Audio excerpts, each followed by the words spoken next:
So this is one of 2 achievements that you can get against Hoolay in the version 2.5 story. If you've already completed the story, then you won't be able to get this achievement until they bring back Hoolay in another game mode, such as the Memory of Chaos.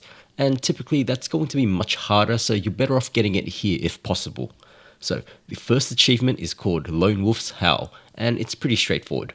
So Hoolay has a 6 stack counter under his health meter, and then he goes into the Moon Rage state when this reaches 6 out of 6 stacks. So you want to make sure that there are no Wolftrooper enemies on the field when Hoolay triggers Moon Rage.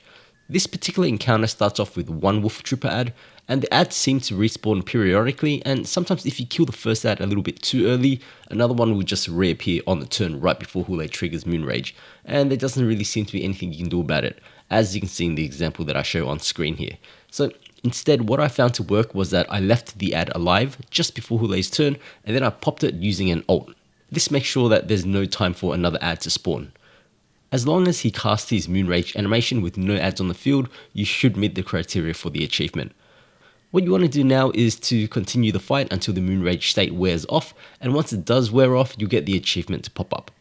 From here, you can retreat from battle and restart in order to get the second achievement, Veiled Moon Ceased Sheen.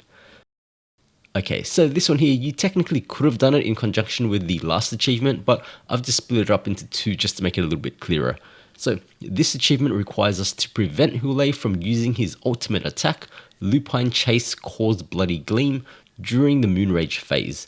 So there's this entire mechanic with the icon under his health bar where every time you attack, the value goes up, and then every time he attacks, the value goes down, and then if it hits 0, then he launches the attack.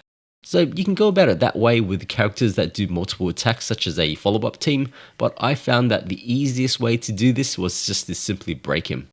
He's weak to physical, fire, and wind, so I brought along a Yunli, Topaz, Robin, and Huahua team, and you can prepare the break beforehand as well, bringing his toughness down before he gets into Moon Rage, so that you can just quickly break him and knock him out of the mode when he does go into it. So this is going to be far easier.